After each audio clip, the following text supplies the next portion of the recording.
Bismillah.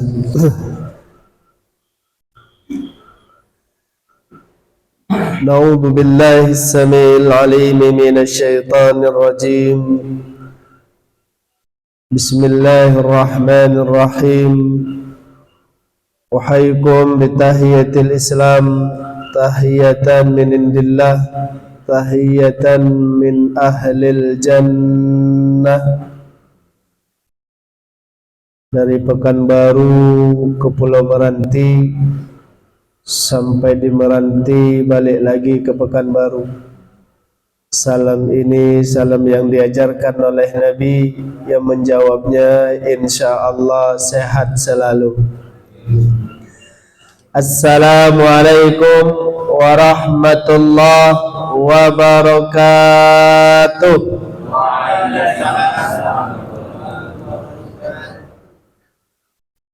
Alhamdulillahilladzi allafa baina qulubina fa asbahna bi ni'matihi ikhwana wa hadana li hadha wa ma kunna linahtadiya laula an hadana Allah. Wallahu alladzi wa'ada lil muttaqina was salihin wasyakirin al jannah وفضل المسجد الحرام والمسجد الأقصى ومسجد النبوي على سائر المساجد ولا تسد رحال إلا في ثلاثة مساجد. نشهد أن لا إله إلا الله وحده ونشهد أن محمدا عبده ورسوله لا نبي ولا رسول بعده. Allahumma salli wa sallim wa barik ala habibina Muhammad. Salatu wassalamu ala alihi wa ashabihi wa man tabi'ahu ila yaumil mi'ad. Wa qala Allah ta'ala fil Qur'anil Karim, na'udzu billahi as-sami'il 'alim minasy syaithanir rajim. Fadhkuruni adhkurukum washkuru li wa la takfurun. Ingat-ingatlah kepadaku, kata Allah, maka aku akan ingat kepadamu. Bersyukurlah atas segala nikmatku dan jangan jadilah orang-orang yang kufur. Wa qala Rasulullah sallallahu alaihi wasallam, man kharaja min baitihi li talabil ilmi fa huwa fi sabilillah. Siapa yang keluar dari rumahnya ada niat, ada keinginan untuk mengaji, maka dia sabilillah. Pahala yang paling tinggi dalam Islam itu adalah pahala sabilillah. Tidak ada pahala yang lebih tinggi, lebih mulia daripada pahala sabilillah. Siapa yang dapat pahala sabilillah itu? Yang pertama, orang yang berjuang membela agama Allah. Itulah saudara-saudara kita sekarang di Palestina.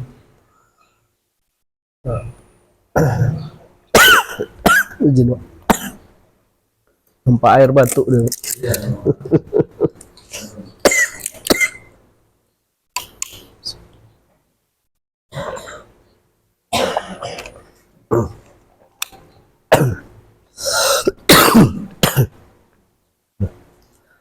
Mereka berjuang membela apa yang mereka bela, Ustaz. Apakah mereka mempertahankan rumahnya dah hancur.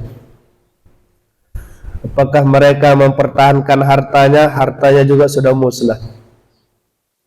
Apakah mereka cinta dengan pekerjaannya sehingga mereka tak keluar dari Palestina? Tidak ada yang kerja. Sekarang sibuk dengan perjuangan dan perperangan. Lalu kenapa mereka tak keluar saja dari Palestina? Itu udah ada tawaran. Itu saya baca dari tulisan Muhammad Husin Ghazal. Beliau orang Indonesia tapi di sana. Di situ beliau terjemahkan dialog antara Israel dengan Palestina. Udah dikasih tawaran untuk keluar.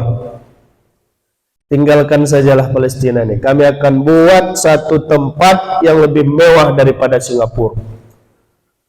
bandaranya lebih indah, lebih mewah, mallnya lebih bagus, hotel-hotelnya lebih canggih. Tapi kalian tinggalkan Palestina ini. Apa kata rakyat Palestina itu? Tidak, kami tak akan tinggalkan Palestina.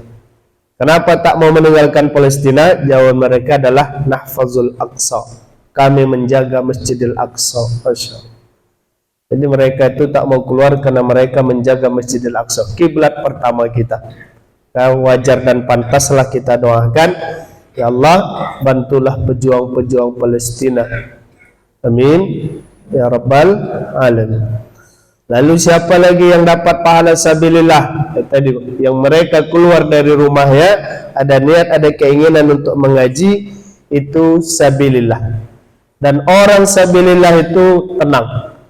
Kenapa pejuang-pejuang Palestina itu nekat, berani betul mereka? Tenang hati ya Pak. Karena mereka sabilillah. Nah, orang yang mengaji ini juga sabilillah, tenang. Maka orang mengaji itu tidak ada yang gelisah, tenang aja Pak. Itu orang mengaji itu. Saking tenangnya kadang untuk itu tenang betul Pak. Itu sabilillah betul. Dan insyaallah Bapak Ibu dapat pahala dan keberkahan serta keutamaan dari sabilillah. Amin. Alhamdulillah, pertama memuja dan memuji kita untuk Allah, berselawat kita kepada Rasulullah, Allahumma salli wa sallim wa barik alaihi, salawat dan salam kepada keluarga dan para sahabatnya. Gimana kabar Bapak Ibu? Sehat? Alhamdulillah. Sehat badan? Alhamdulillah. Ibu sehat? Alhamdulillah. Kalau ibu-ibunya sehat, Indonesia sehat. Karena pilihan ibu-ibu itu dah tahu saya adalah pilihan orang yang saleh. Ya kan Bu? Pilihan ibu adalah pilihan orang-orang yang saleh. Amin. Amin. Amin. Kuat amin Ibu. Baik Bapak Ibu yang dirahmati Allah, ini bahasan kita tentang sifat salat Nabi menurut ulama 4 mazhab. Jadi kita ulang kembali. Semuanya sekarang ini versi, ada versi untuk sekarang. Zaman sahabat itu pun ada versi. Nabi begini, versi Umar bin Khattab. Nabi begini, versi Abu Bakar As-Siddiq. Nah, sifat salat Nabi itu begini, versinya Imam Syafi'i. Nabi itu salatnya begini, versinya Imam Malik. Yang itu tak bisa dihilangkan. Jadi kalau ada misalkan pembahasan, Ustaz, kami mau mengaji sifat salat Nabi dalam hadis-hadis yang sahih. Tanya saja, hadis sahih versi siapa? Hadis sahih versi Imam Al-Bukhari. Oke, ayo. Hadis sahih versi Imam Muslim. Ayo. Nah, jadi ada versi masing-masing. Jadi kalau kita lihat kok banyak betul cara Nabi sholat ini, itu karena berbedanya orang melihat, bertemu, berjumpa, mengaji tentang Nabi. Ada orang kalau dalam sifat Nabi itu ada paham yang hanya membahas sifat Nabi itu pemaaf aja. Sifat Nabi pemaaf. Maka dalam ceramahnya, dalam kajiannya, sifat-sifat Nabi yang pemaaf aja. Nah, itu yang disampaikan. Itu ada itu. Itulah biografi Nabi versi dia. Tapi nanti akan ada suatu kelompok, satu kajian yang akan membahas sifat Nabi itu adalah pejuang, pemberani. Maka akan timbullah dalam pemahamannya kalau Nabi itu orangnya tegas. Kan begitu. Kenapa? Karena dari sisi pemberaninya, dari sisi pejuangnya, dikajinya sifat Nabi itu. Nah, dan itu Bapak Ibu yang dirahmati Allah, sah dan benar, tidak ada salah di situ. Nah, kenapa? Karena memang itu semuanya dari Rasulullah Sallallahu Alaihi Wasallam. Nah, salat gitu juga, Pak. Ada menurut Imam Malik begini, menurut Imam Syafi'i begini. Jadi kalau kenapa kita tuntaskan menurut ulama 4 mazhab, kenapa tidak berhenti saja Ustaz? Sifat salat Nabi, titik, selesai. Nah, Karena kita tidak tahu sifat sholat Nabi menurut siapa mau kita kaji kan gitu. Maka kita tuntaskan dia menurut ulama 4 mazhab. Nah, mungkin nanti akan ada yang tak sama dengan ulama mazhab ini. Nah, itu nanti dialah mempertanggungjawabkannya. Yang sama dengan ulama 4 mazhab ini sudah dipertanggungjawabkan. Nah, jadi enak, sudah dipertanggungjawabkan. Tidak ada masalah dia. Seperti yang kita kaji dulu, kalau ikut ulama apa yang kita peroleh? Masih ingat? Kalau kita mengikuti ulama-ulama mazhab ini, apa yang kita dapat, Pak? Salahnya dapat pahala, benarnya juga dapat pahala. Itu dah. Jadi tidak ada yang salah, tidak ada. Yang salah itu laki-laki. Iya kan, Bu? Iya, Bu. Yang salah itu laki-laki. Laki-laki itu sering salah, Ustaz. Maka sudah disurvei. Surveinya kecil-kecilan. Apa surveinya, Ustaz? Yang sering kena stroke itu laki-laki. Yang sering kena diabetes itu ibu-ibu. Tengok begitu juga banyak. Ibu-ibu banyak kena diabetes. Kenapa, Ustaz? Karena sering dapat janji-janji manis ya, sama suaminya. Tapi tak jadi. Besok tuh jalan ya, tak jadi jalan, Pak. Saya tuh shopping belanja ya, tak jadi belanja. Tapi dengan begitu istri itu udah senang ya. Nah, kenapa laki-laki ini banyak kena diabetes? Karena semuanya salah. Kadang beli lampu pun salah. Ayah kok beli lampu ini ya? Jangan yang ini ya. Nah, maka kena stroke laki-laki itu. Tapi bapak ibu yang di sini insya Allah sehat walafiat insya Allah. Amin. Nah, kalau ada keluarga kita yang sakit disehatkan Allah insya Allah. Amin. Nah, jadi bapak ibu yang dirahmati Allah, materinya yang kedua ini adalah tentang ta'awuz dan basmalah. Tentang ta'awuz dan basmalah dalam sholat ya. Saat kita bahas sholat tapi kok ada ta'awuz dan basmalah ya. Pertama, ada yang membuat ini sebelum sholat, Pak. Sebelum sholat dia buat. Sebelum sholat itu artinya apa? Sebelum dia takbir ya. A'udzubillahi minasyaitonirrajim. Bismillahirrahmanirrahim. Astaghfirullahaladzim. Allahu Akbar. Ada yang membuat begitu tuh. Macam-macam dibacanya dulu. Nah, itu kita mau lihat tuh gimana gitu ya. Tapi ada juga yang enggak, Pak. Begitu masuk langsung Allahu Akbar. Ada juga yang tak takbir, Pak. Enggak sholat, enggak takbir dia kan gitu. Ada juga yang ta'awuz dan basmalah ini masuk dia dalam sholat. Jadi kita kaji yang pertama, yang dia belum masuk di sholat. Artinya apa? Belum takbir. Nah, ini dalil keumumannya saja. Ini dalil dipakai oleh semua ulama kita, ulama fikih mazhab kita. Tidak ada yang menolak hadis ini. Dan tidak ada yang menolak ayat Al-Quran ini. Tentang فَإِذَا قَرَأْتَ الْقُرْآنِ فَاسْتَعِذْ بِاللَّهِ مِنَ الشَّيْطَانِ الرَّجِيمِ. Yang kedua, kullu amrin dzibalin la yubda'u bi bismillah fahuwal abtar. Dalam hadis yang lain disebutkan fahuwal aqta.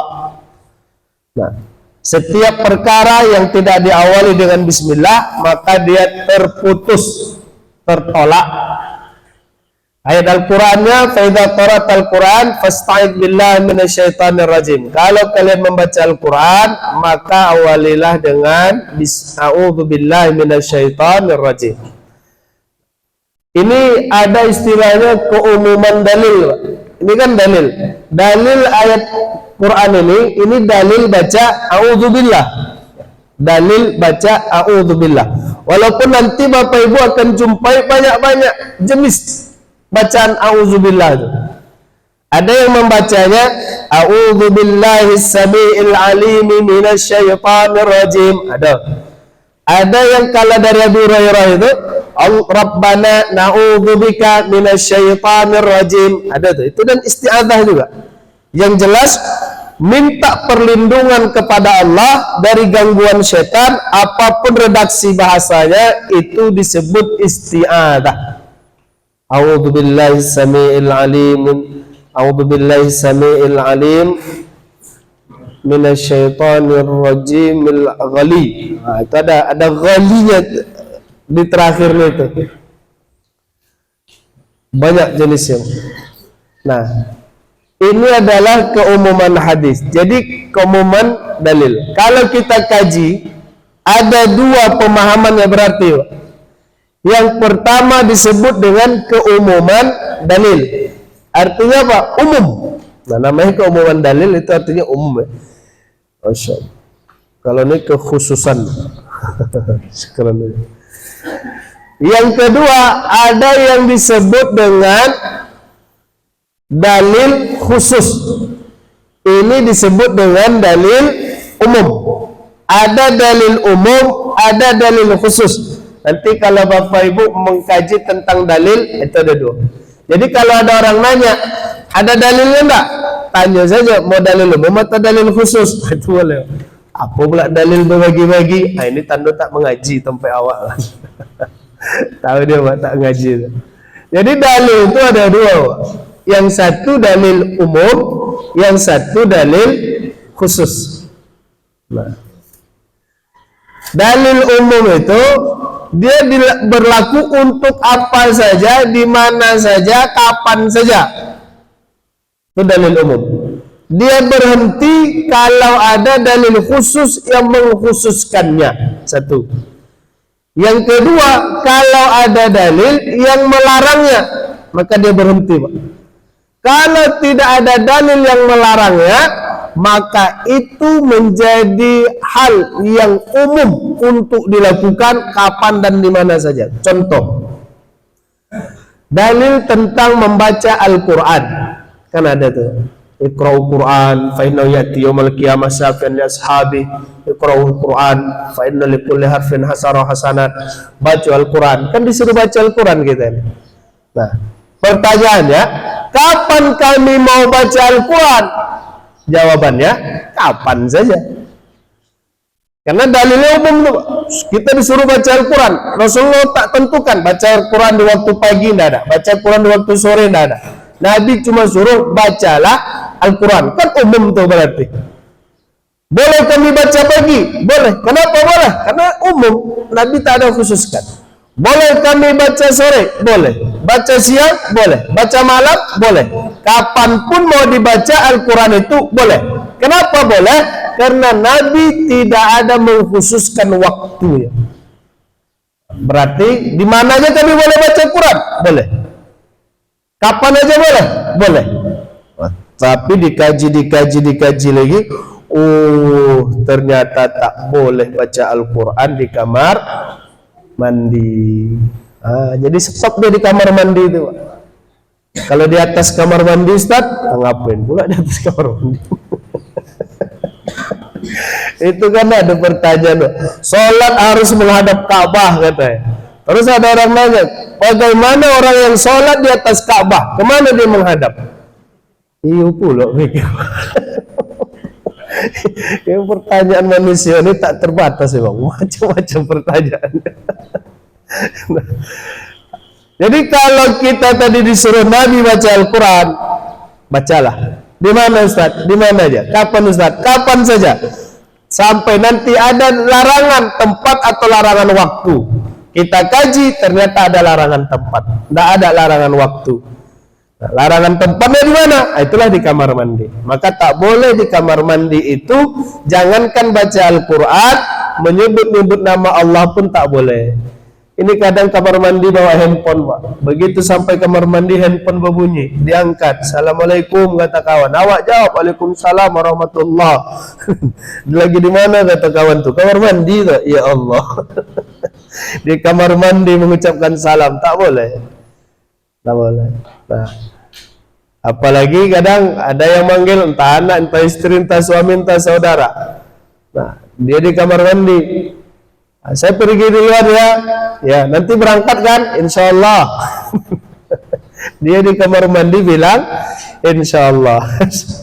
Tak boleh. Nah, jadi dia di tempat itu dilarang. Maka seutama-utama apapun baca Al-Quran, di tempat yang dilarang berhenti, tidak boleh baca Quran. Mana tempatnya? Tuh, kamar mandi. Kaji-kaji lagi. Oh, ada lagi tempatnya Ustaz. Di mana? tempatnya Nabi melarang la majlisain. Tidak ada dua majelis dalam satu majelis. Tidak ada dua majelis dalam satu majelis. Apa contohnya Ustaz? Macam kita ini mengaji, Pak. Ini kan satu majelis nih. Tidak boleh buat majelis yang lain. Gimana majelis yang lain? Ustadz itu ceramah buat kajian dan kita berada dalam kajian tuh, awak buat kajian juga seorang, Pak. Sehat, Pak. Ustadz ceramah deh. Mantap semalam tuh gitu. Dia ngobrol, Pak. Itu majelis sendiri tuh. Dia buat majelis lagi di satu majelis. Tidak boleh. Nah, ngobrol tidak boleh, Ustaz. Tidak boleh. Baca Al-Quran tidak boleh juga. Nah, itu. Zikir doa tidak boleh juga dalam satu majelis, Pak. Maka kalau ada pengajian begini, Bapak Ibu, sekuat apapun Bapak Ibu ingin baca Al-Quran, stop. Nanti bacanya. Nah, kapan Ustaz? Selesai pengajian. Selesai pengajian sarapan, Ustaz. Siap sarapan. Siap sarapan pulang. Sampai di rumah. Oh, kalau sampai rumah dah lain cerita, Ustaz. Ini kadang Pak ada prakteknya, Ustadz tuh menyampaikan pengajian dia tak boleh. Kami nih Ustadz sudah sering baca zikir pagi dan sore. Ini kan kajian kita hari Sabtu ya. Hari Ahad ada? Nah, ada Senin? Nah, insya Allah nanti tiap Sabtu ada kajian. Amin. Oh, nah, dia ngamin kan ya. Berarti Sabtu aja lah. Kalau tiap hari ada pengajian kan tiap hari ada sarapan, Pak. Jadi aman.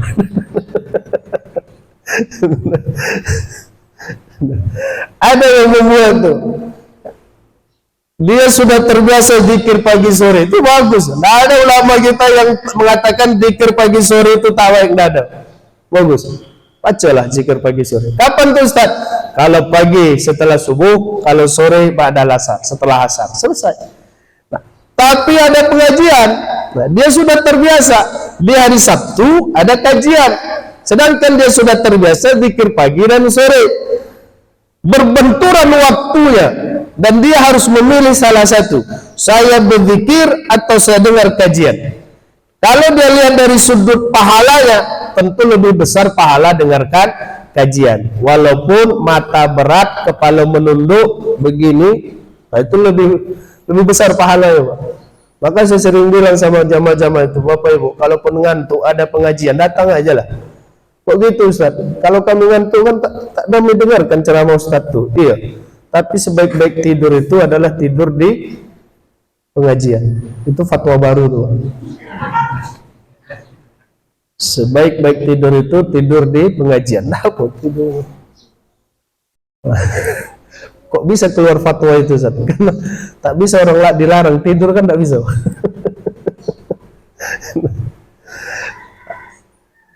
Kalau dari pahala ya tentu lebih besar dengarkan kajian, satu.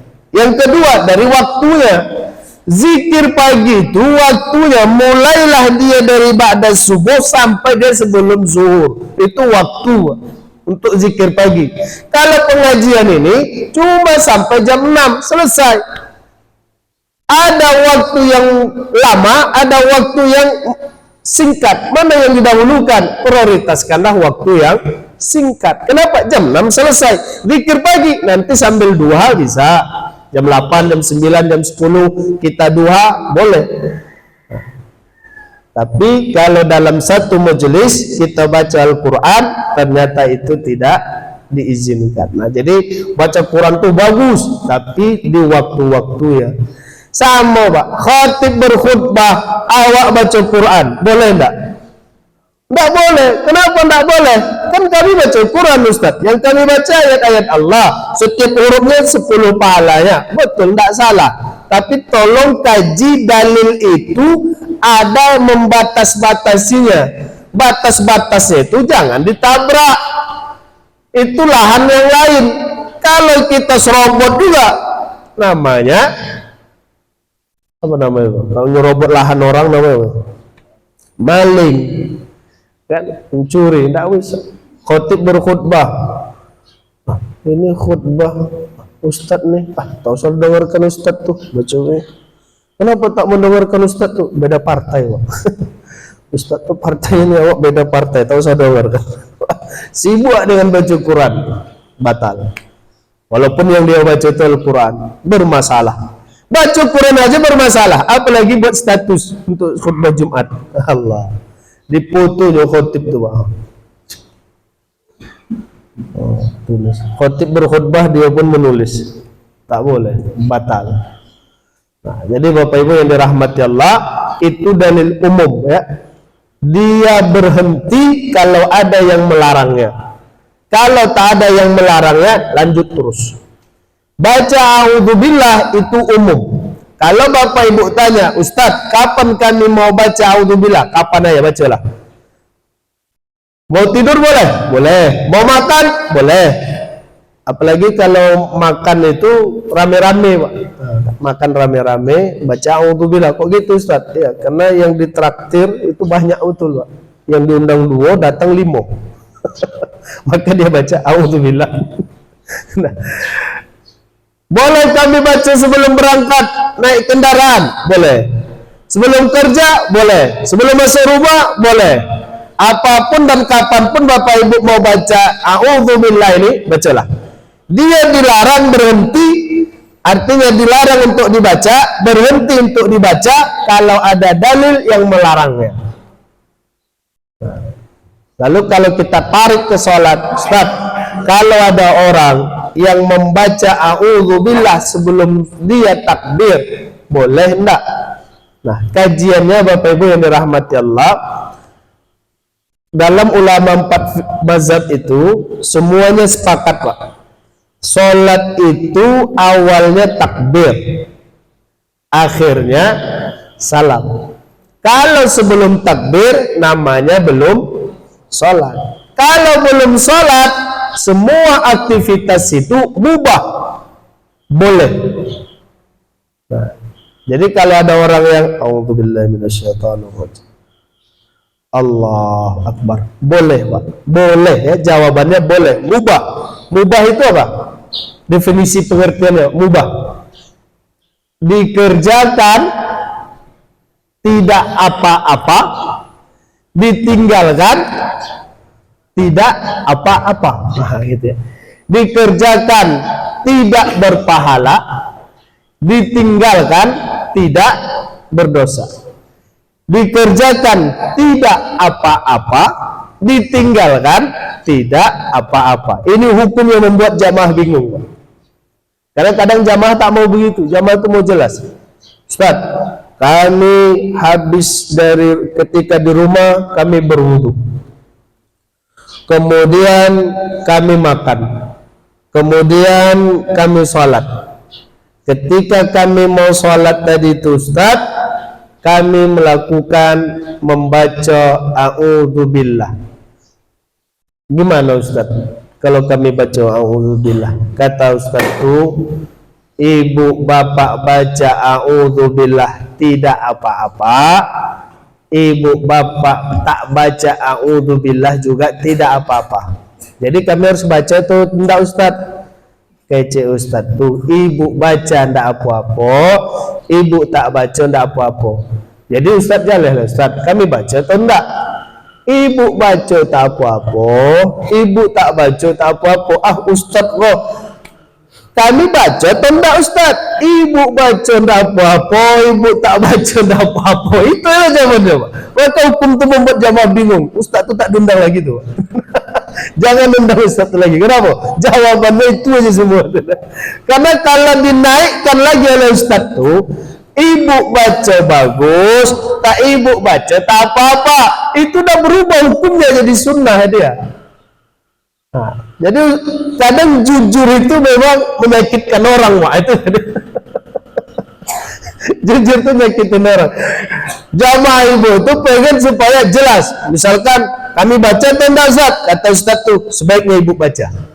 Nah, berarti hukumnya kan berubah. Kalau udah sebaiknya udah berubah, dia jadi sunnah.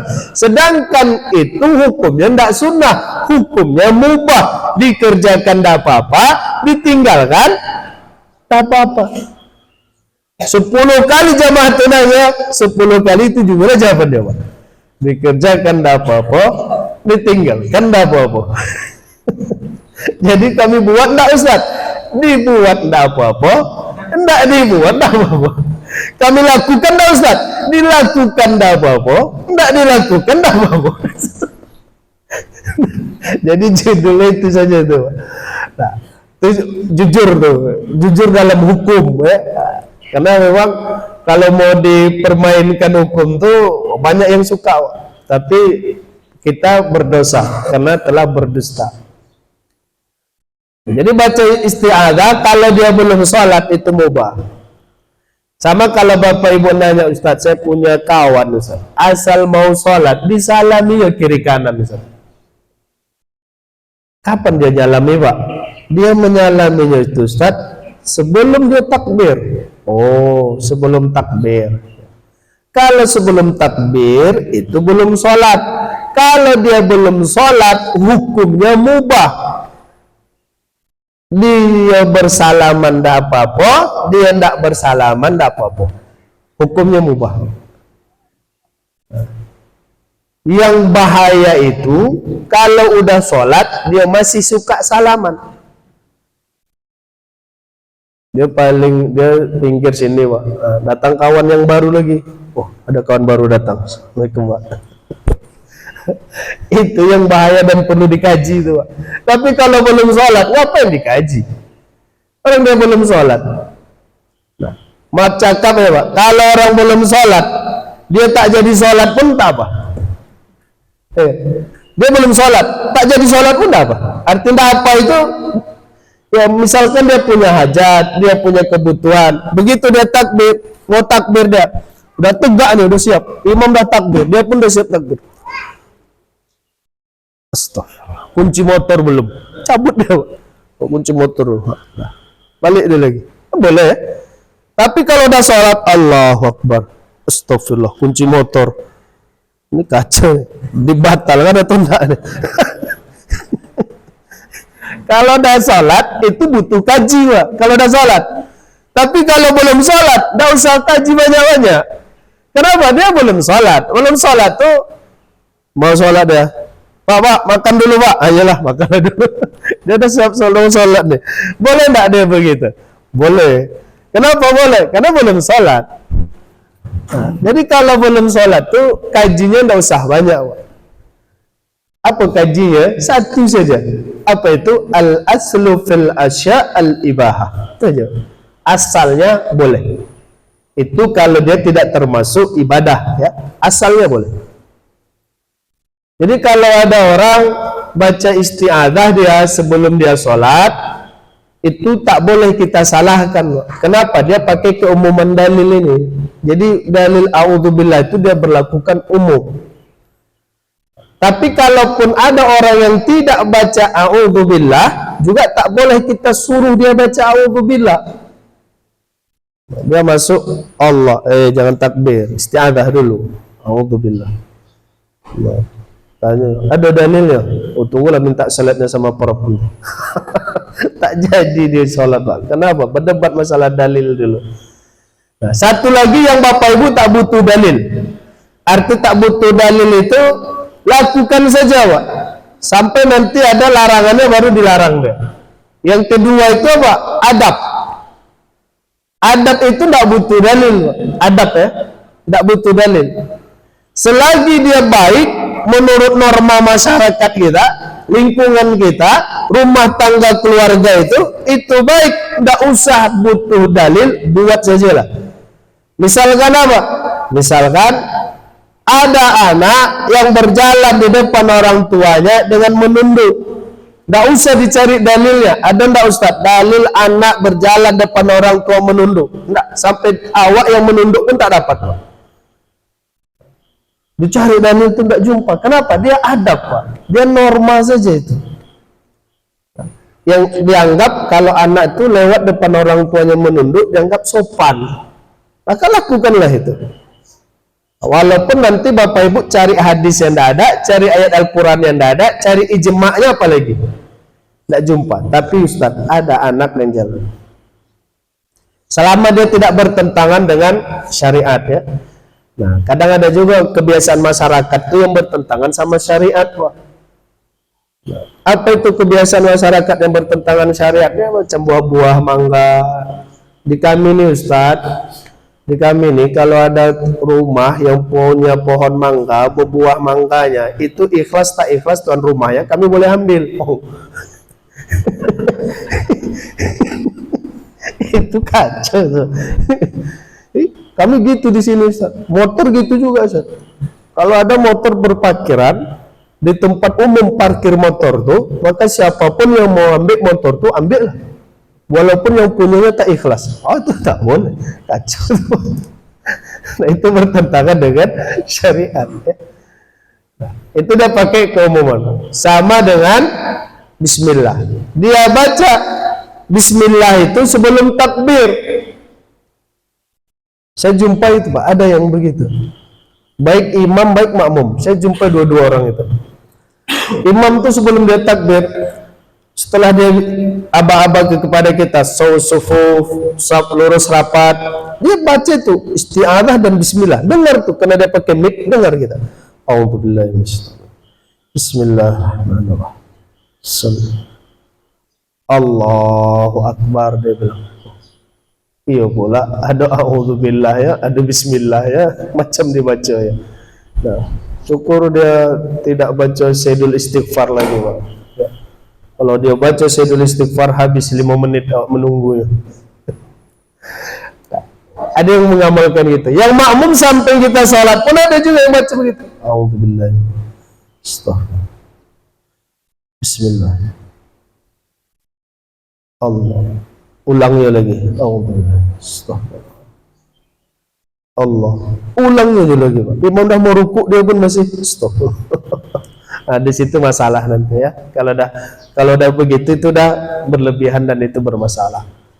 Nah, yang jelas kalau di awal Bapak Ibu yang dirahmati Allah, dia di luar sholat ada yang ngamalkan begini, itu bukan perkara yang berdosa. Kenapa? Dia memahami dalil itu umum. Dalil baca bismillah itu umum. Maka kapanpun yang dia buat, dia baca bismillah. Dalil baca a'udzubillah itu umum. Ada lagi dalil yang umum, banyak.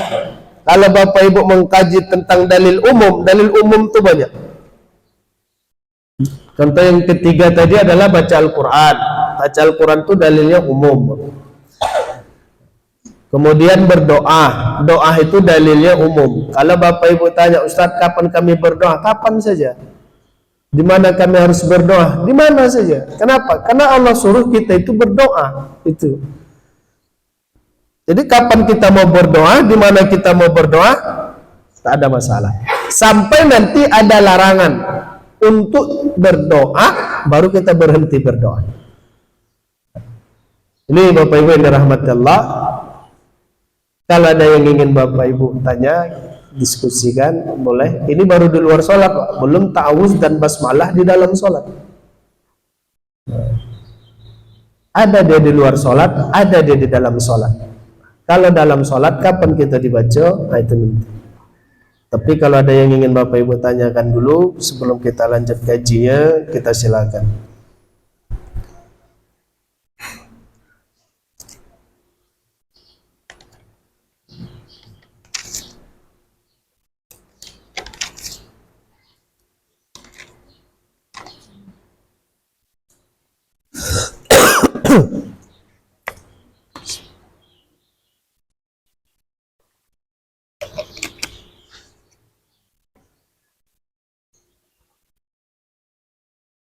Silakan Bu.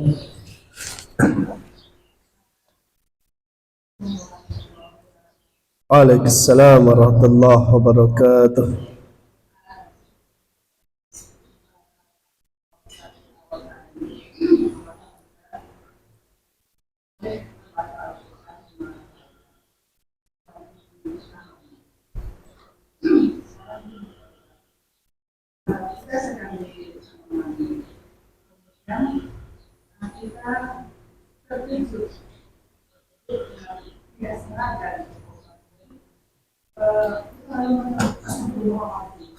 Iya, iya. Betul. Betul. Sama dengan orang ada istilahnya orang kagetan ya. Kejut ya. Nah, mati lampu pun kejut dia. Astagfirullahaladzim, a'udzubillahi minasyaitonirrajim, alhamdulillah. Iya. Cicak jatuh gitu juga tuh, Pak. Cicak jatuh, Allahu Akbar. Nah, itu deh. Sama dengan ada juga orang yang kedua itu latah.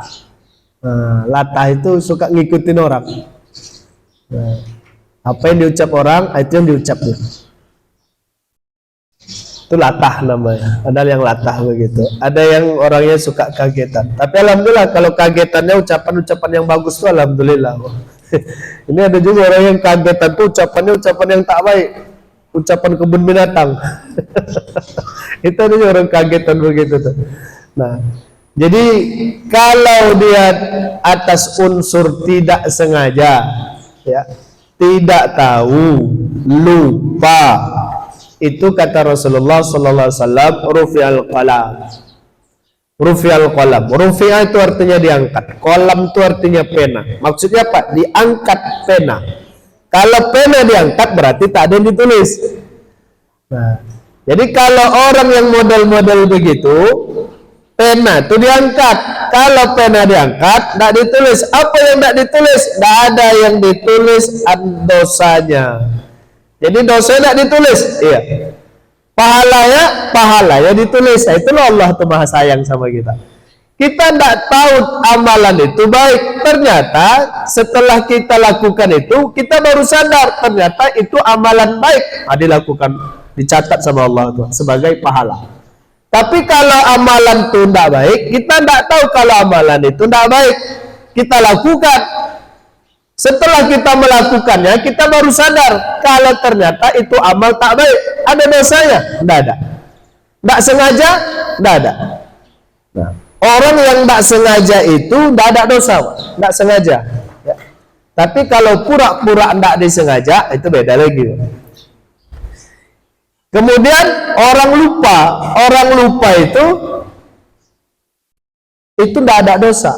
Maka ibu kalau minta sesuatu, nyuruh sesuatu ke suami itu lupa, jangan ibu marah. Nah, ini dalil, Pak. Kata si istri, ya nanti yang pulang singgah ya, belikan buah apel, buah jeruk. Siap. Rupanya pulang suami itu tak bawa apa-apa. Mana jeruknya? Astagfirullah, lupa. Nah, itulah ya. Nah, habis kena kultum, Pak. Nah, kalau lupa itu tidak ada dosa dia, maafkan sajalah. Nah, maafkan. Kenapa? Rufi'al qalam. Lalu yang latah tadi itu, yang kagetan itu, dia masuk kemana? Kan nggak ada hadis Nabi mengatakan diangkat pena bagi orang yang suka kagetan, kejut. Nah, itu diangkat pena ya. Kan Nabi tidak ada bilang begitu.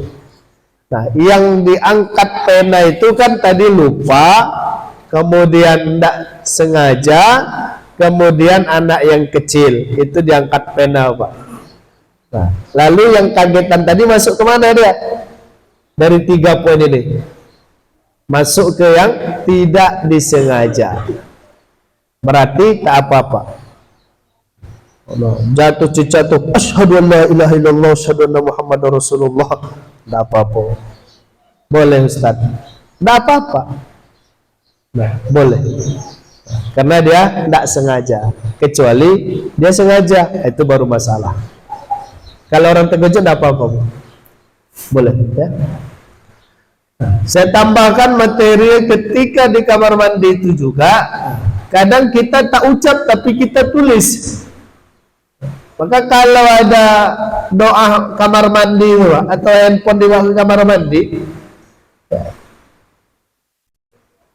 ditulis doa keluar kamar mandi, itu biasanya di pintu bagian dalam. Salat belum kan? Itu salat. Kita kan hari ini rencana sampai zuhur.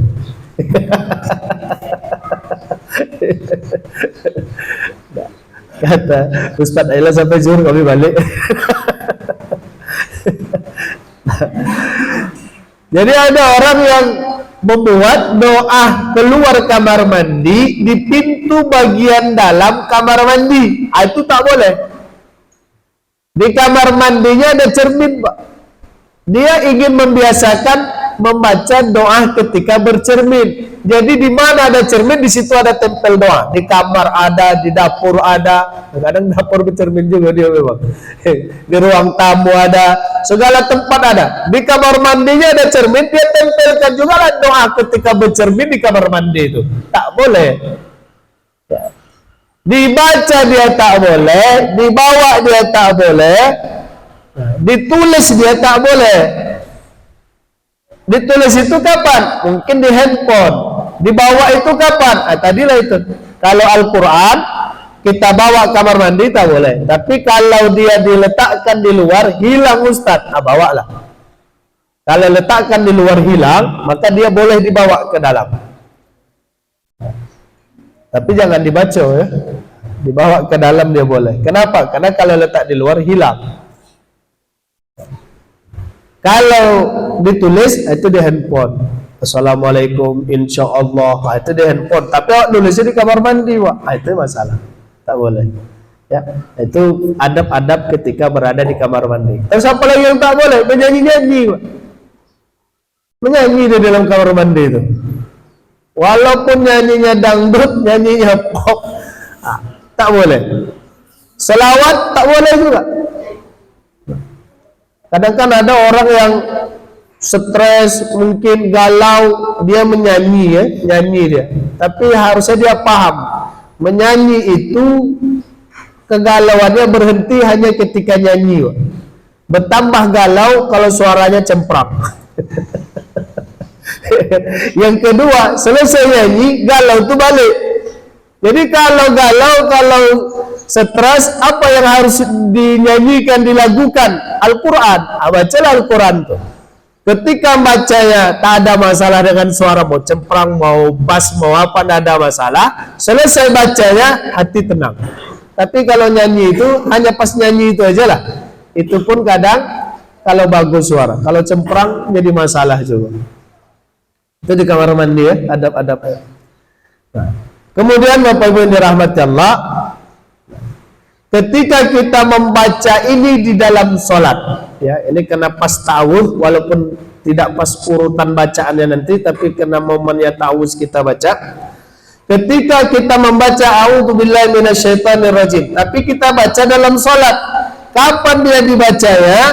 Dalam mazhab Imam Asy-Syafi'i, dalam mazhab Imam Abu Hanifah, ini isti'adzah dibaca dia boleh qablal iftitah. Qablal iftitah. Qablal al-Fatihah. Sebelum dia dibaca al-Fatihah, ba'dal iftitah. Setelah iftitah. Nah, itu dibaca dia. Selesai iftitah barulah baca ini. Jadi bukan sebelum iftitah. Allahu Akbar, a'udzubillahi minasyaitonirrajim. Allahu Akbar kabira, atau Allahu Akbar, a'udzubillahi minasyaitonirrajim. Allahumma ba'id baini wa bainal khatayat. Nah, dia tidak sebelum iftitah. Dia setelah iftitah, sebelum Al-Fatihah. Itulah yang dibaca a'udzubillahi minasyaitonirrajim. Jadi dia tidak dibaca di iftitah ya, dia dibaca di sebelum Al-Fatihah. Insyaallah. Allahumma shalli ala Nabi.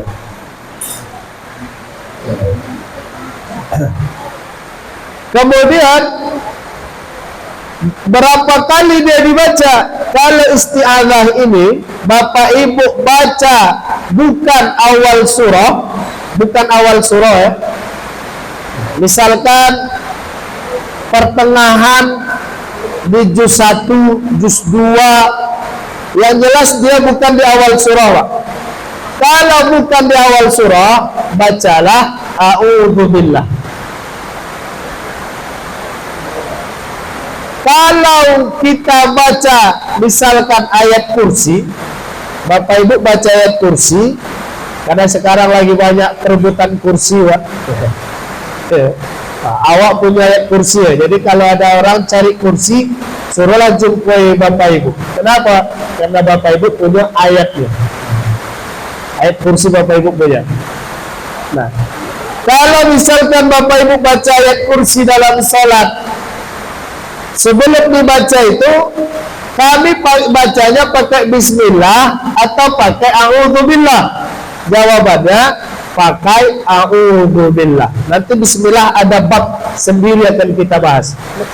Pakai a'udzubillah. Kalau dia bukan awal surah, tak dibaca bismillah, cukup dengan a'udzubillah. Misalkan Bapak Ibu baca di akhir Al-Baqarah yang doa itu, kadang banyak yang mengamalkan 10 ayat itu, lillahi ma fis samawati wa ma fil ardi wa in tubdu ma fi anfusikum wa tukhfu yuhasibukum billah. Nah, dia bawa itu dalam salat, sebelum dia baca dia awali dengan a'udzubillah. Betul tuh, pas tuh Pak, udah pas.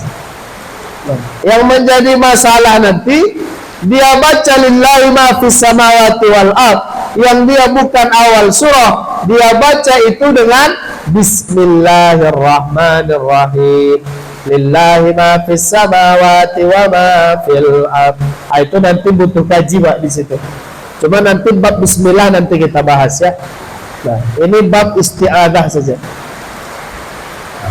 Kalau yang dibaca dia di awal surah, boleh pakai isti'adzah, dilanjut dengan bismillah dan surah.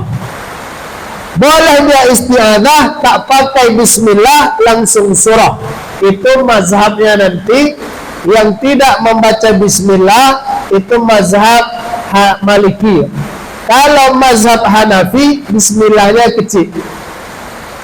Tapi kalau isti'adzah, semua ulama membolehkan. Itu betul.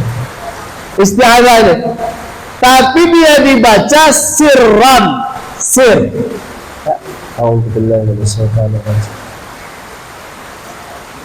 Kemudian dia baca dengan Allahu la ilaha illa huwal hayyul qayyum. Boleh. Tapi isti'adzahnya sir saja. Dia lanjut dengan ayat kursi tadi. Boleh. Kalau bismillah, nah ini pembahasannya ada ikhtilaf para ulama kita tentang bismillah itu. Allahu a'lam. Ibu yang dirahmati Allah, kita ngambil momen hujan ini, atau ada yang mau Bapak Ibu tanya kan? Pas ya. Kita ambil momen hujan ini untuk berdoa, karena salah satu doa yang mustajab itu adalah doa ketika hujan ya. Dan subuh hari ini kita berdoa untuk saudara-saudara kita di Palestina. Jadi ini untuk bismillah, insyaallah bulan akan datang kita bahas ya. Karena bismillah ini agak banyak perdebatannya. Tapi kalau a'udzubillah tidak banyak perdebatannya. Kalau bismillah itu banyak perdebatan. Allahu a'lam. Demikian Bapak Ibu materi kita berdoa mengambil waktu yang mustajab, waktu ketika turun hujan. Kita awali doa kita dengan beristighfar. Astaghfirullahalazim, astaghfirullahalazim, astaghfirullahalazim, alladzi la ilaha illa huwal hayyul qayyum, wa natubu ilaihi. A'udzu billahi as-sami'il 'alim minasy syaithanir rajim. Bismillahirrahmanirrahim. Alhamdulillahi rabbil alamin. Wassalatu wassalamu ala asyrafil anbiya'i wal mursalin wa ala alihi wa ashabihi ajma'in. Allahumma ighfir lana dhunubana wa liwalidayna warhamhuma kama rabbayana shaghira. Ya Allah, ampunilah dosa kami, dosa orang tua kami. Muliakan kami, muliakan orang tua kami. Ya Allah, ya Rabb, jika ada dosa orang tua kami tak sempat yang minta ampun kepadamu, hari ini kami bermohon ampuni dosa orang tua kami ya Allah. Allahumma rzuqna as-sihah wal afiyah, sa'adah wal barakah, sakinah ya Allah, dzurriyyatana salih wassalihah. Allahumma ya Rabb, kami mohon jadikan rumah tangga kami rumah tangga yang sakinah, mawaddah warahmah, keturunan kami saleh dan salihah, rezeki yang barokah ya Allah, usaha yang kau permudah ya Allah. Allahumma ansur ikhwanana al-muslimin fi Palestin. Allahumma ansur ikhwanana al-mustad'afina fil Palestin. Allahumma ansur ikhwanana fil Palestin. Ya Allah, bantulah saudara-saudara kami di Palestina ya Allah. Allahumma ya Rabb, tolonglah saudara-saudara kami di Palestina ya Allah, pejuang-pejuang Palestina ya Allah. Ya Allah ya Rahman ya Rahim, bahagiakan dan muliakan anak-anak Palestina ya Allah. Mereka yang berpisah dengan orang tuanya, mohon kau jadikan anak yang kuat, yang tegar, yang bahagia ya Allah.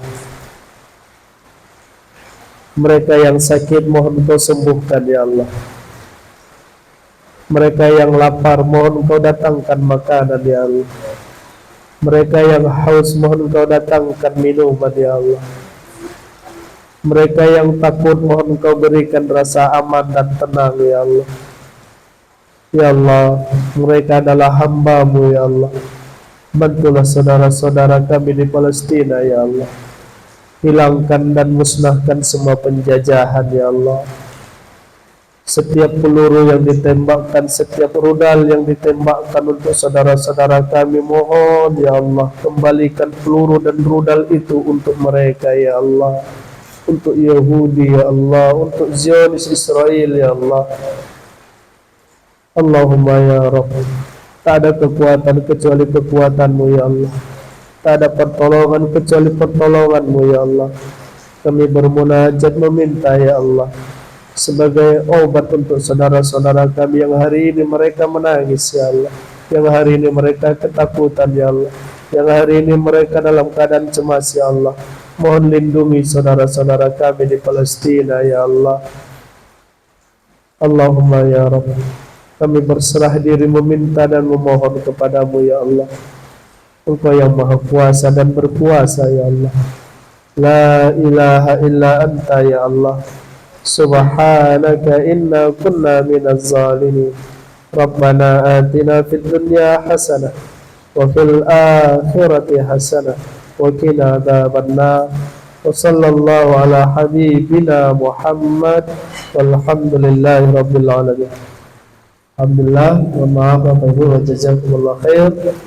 Wassalamualaikum warahmatullahi wabarakatuh.